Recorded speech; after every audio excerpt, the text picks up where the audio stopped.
ప్రభు నామమున అందరికీ praise the lord. అలసిన వానికి ఊరడించు మాటలు అను పుస్తకంలో నుండి ఏప్రిల్ 9వ తారీఖున. ఈయన తన ద్వారా దేవుని యొద్దకు వచ్చువారి పక్షమున విజ్ఞాపనం చేయుటకు నిరంతరము జీవించుచున్నాడు గనుక వారిని సంపూర్ణంగా రక్షించుటకు శక్తిమంతుడై ఉన్నాడు. హెబ్రీలకు రాసిన పత్రిక 7వ అధ్యాయము 25వ వచనం. నిరంతరము జీవించి మన ప్రధాన యాజకుడుగా యేసుక్రీస్తు ప్రభువు మనము క్షమించబడి సమకూర్చబడినట్లు ఎడతెగక విజ్ఞాపనలను ప్రార్థనలను చేయుచున్నాడు. ఆయన మనలను సంపూర్ణంగా రక్షించుటకు శక్తిమంతుడు. అపోస్తలుడైన యోహాను తప్పిపోయిన వారిని గూర్చి సువార్త కొరకు తమ ప్రాణములను కోల్పోయిన వారిని గురించి ఆశ్చర్యపడుచుండెను. వారిని గద్దించడం ద్వారా బోధించడం ద్వారా సమకూర్చలేము గాని యేసుక్రీస్తు ప్రభు యొక్క ఎడతెగక విజ్ఞాపన ప్రార్థనలు చేయటం ద్వారానే వారు సమకూర్చబడగలరని ప్రభువు జవాబిచ్చెను.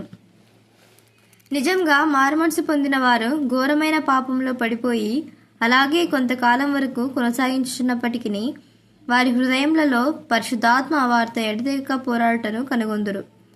వారు తిరిగి తన యొద్దకు వచ్చే వరకు ప్రభు వారిని విడిచిపెట్టడు.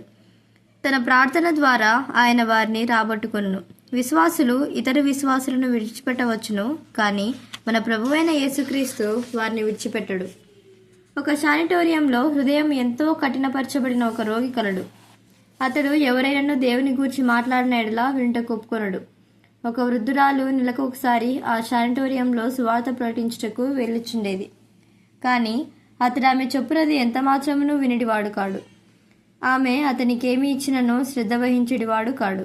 ఆమెకు 10 సంవత్సరాల వయసు గల ఒక అమ్మాయి కలదు. ఒక రాత్రి కుటుంబ ప్రార్థనలో ఆ స్త్రీ అతని పేరు పెట్టి ప్రార్థన చేయలేదు. ఆ చిన్నమ్మాయి, అమ్మ, నీవు శానిటోరియంలో నున్న ఆ వ్యక్తి కొరకు ప్రార్థించడం మర్చిపోతేవని అనెను. అప్పుడు ఆమె, నాకు అతని కొరకైన ఆశ లేదు, కాబట్టి అతని కొరకు ప్రార్థించవలసిన అవసరం లేదు, నేను మానివేసిదిని అని చెప్పెను. అప్పుడు ఆ చిన్నమ్మాయి, యేసుక్రీస్తు ప్రభువు కూడా ప్రార్థించడం మానివేసినా అని ప్రశ్నించినది. తల్లి ఆ ప్రశ్నకు జవాబు చెప్పలేకపోయాను. ఆ చిన్న పాప నిద్రపోయిను గాని తల్లి నిద్రించలేకపోయాను. ప్రభువా, నన్ను క్షమించుము, నన్ను క్షమించుము అని ప్రార్థించ మొదలుపెట్టెను. వెంటనే ఆమెకు అతని విషయమై నూతన ప్రార్థనా భారం కలిగెను. తరువాతి దినమున అతనిని చూచుటకై ఆ శానిటోరియంకు వెళ్ళెను. ప్రక్కింటామె, నేను కూడా నీతో వచ్చేదరని తన చిన్న కుమార్తెను తనతో తీసుకొని పోయిను. ఆ చిన్న పాప దారిలో కొన్ని పువ్వులు చూచి వాటిని కోసుకొనెను. వారు ఆ శానిటోరియంకు వచ్చినప్పుడు ఆ చిన్న పాప ఆ పువ్వులు తీసుకొని ముందుకు వెళ్ళి ఆ రోగికి ఇచ్చెను. అతడు ఏడ్చుటకు మొదలుపెట్టెను. ఎందుకు ఏడ్చుచున్నావని వారు అతను అడిగిరి. అతడు, కొన్ని సంవత్సరముల క్రిందట నాకు కూడా ఈ పాప వలె ఒక చిన్న పాప ఉండేది. ఆమె అని నాకు చాలా ఇష్టము. ఆ సమయంలో నేను దేవుని ప్రేమించువాడను, గౌరవించువాడను. అకస్మాత్తుగా ఆ చిన్న బిడ్డ మరణించెను. ప్రేమగల దేవుడు ఆ విధంగా నా కుమార్తెను ఎందుకు తీసుకొనినో నాకు అర్థం కాలేదు. ఆ దినము నుండి నాకు దేవుడన్నను బైబిల్ అన్నను ఆసక్తి లేకున్నది. అందుచేతనే ఆయన ప్రేమగల దేవుడని నీ పెదవుల నుండి వినుటకు ఇష్టపడేవాడను కాను. అందుకు ఆయన నా కుమార్తెను తీసుకొనెను అనెను. ఆ స్త్రీ అతనితో, నీ భార్య అంత మంచిది కాదు అని కొంతకాలం క్రిందట నీవు నాకు చెప్పినట్లు జ్ఞాపకమున్నది. ఆమె పాపపు జీవితము జీవించుచున్నదని నీవు చెప్పితివి అనెను. అతడు, అవును చెప్పితిని అనెను.